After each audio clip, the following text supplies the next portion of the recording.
Hey guys, how's it going? It's Brianna. Welcome to my channel, or welcome back. If you did not know, February is Black History Month. And if you also did not know, I am black. So I decided to make this video talking about my favorite black producers and songwriters that have contributed in some part to some of my favorite K-pop songs. So before we get into my list type thing, I want to say this was inspired by a TikTok account, so I'll link their account down below. And also there are some songs that I don't have the producer info for, but they're a part of a playlist that I will also link down below. Just as a disclaimer, I found all of this info through the great sweet internet, through some Google searches, so if it's not completely accurate, I'm sorry.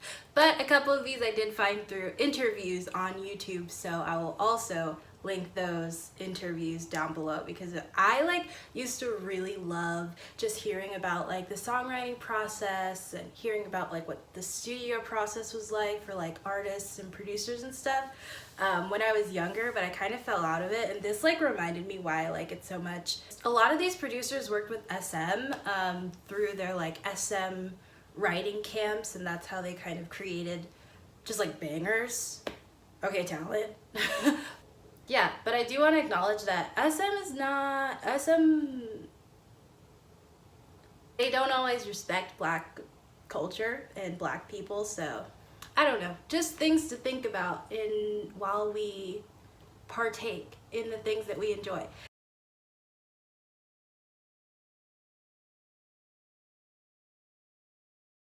So I have a list of a couple of producers, and then I can talk about, I guess, some of my favorite songs that I found that were produced or written or had some sort of credit to them on the song. So the first one that I want to talk about is Jeremy Jasper, or Jasper, and he was a part of so many good songs, but I think the most recent and possibly my favorite is 90s Love by NCT U.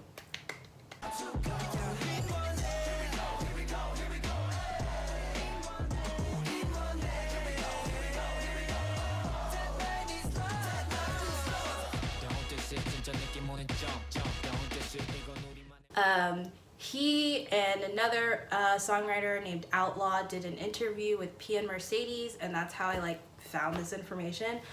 So I will link it down below, and I definitely recommend watching it, but really love that song. Other ones, I literally have my list here. The Seven Sense, Baby Don't Like It, and Quiet Down by NCT. EXO, Coco Bop. Shimmy, shimmy, Coco Bop. I do indeed like it. Sweet Lies, Taemin, Idea, and Shiny, One of One. If you know me, I will say good things about Shiny, One of One, all of the time. Literally all of the time. It's my favorite Shiny comeback. So, yeah.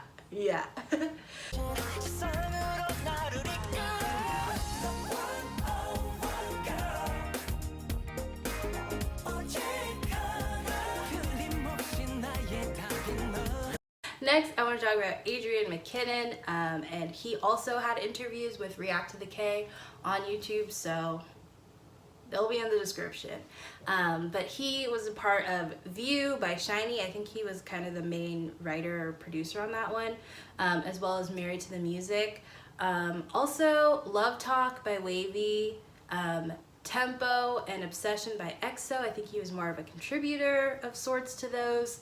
And then Astro, Crazy Sexy Cool, and one of my favorite songs from last year, Non-Stop by NCT. It's so good. 내 마음이 느껴지니 나를 감싸는 유일한 나만의 savior. The last one that I have kind of multiple just songs that I really love by them is Chick, and she wrote or produced Monster by EXO, as well as Overdose. Boss by NCT U, I think she contributed to that in some way. Why by Taemin, which is one of my favorite songs by her, and Mr. by Girls' Generation, which I'm not the biggest Girls' Generation fan, but that song goes off, so that's really cool.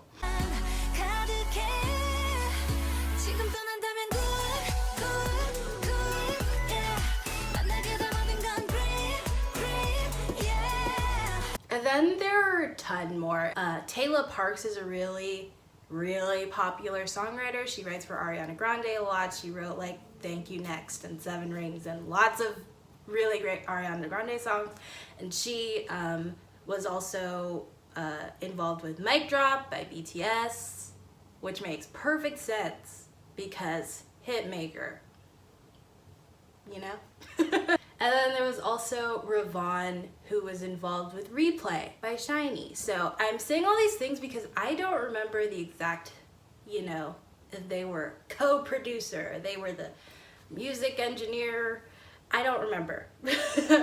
And also, it's kind of hard to find on the internet. For some people, it will have it super like clearly and on this track and these were all the people involved, or sometimes it will just be talking about that person and have the song mentioned but not really their role in it. So I thought like it was kind of hard to find all of this stuff, but nonetheless, super interesting to know. It's really cool to see that so many of these songs that I just absolutely love and some of the best songs by these groups have like some sort of like Black involvement in them, especially when they're the more like R&B songs.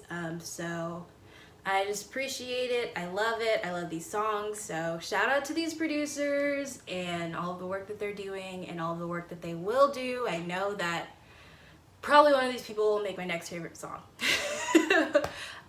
But yeah, some other songs that I want to shout out that may be on the playlist that I'll link below. Bad Boy by Red Velvet, What If, Yeah Yeah Yeah, and Tempo by EXO.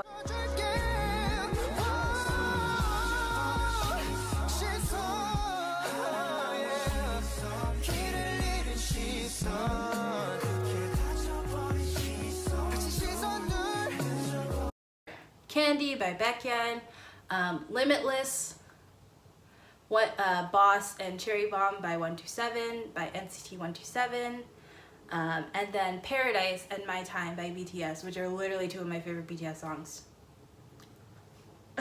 It was really fun to just find this stuff out about these songs that I love, and so yeah, I would urge you to look into it if there's any interviews or just like behind the scenes stuff about the song making. So yeah, that is just some of the stuff that I wanted to talk about. Shout out to Black people that are involved in K-pop, whether you are a fan, whether you're a producer, songwriter.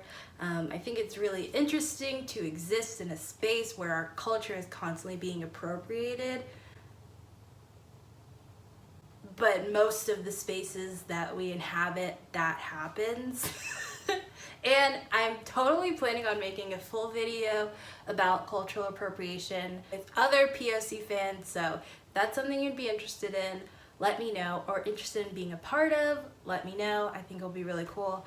But yeah, I don't know if I said anything, but I tried, and that's what matters. Like I mentioned, I will leave the interviews and the playlists down below. So that's it for me this video. Thanks for watching. Like it if you liked it. Subscribe if you feel like it. I'll see you guys in my next one. Bye.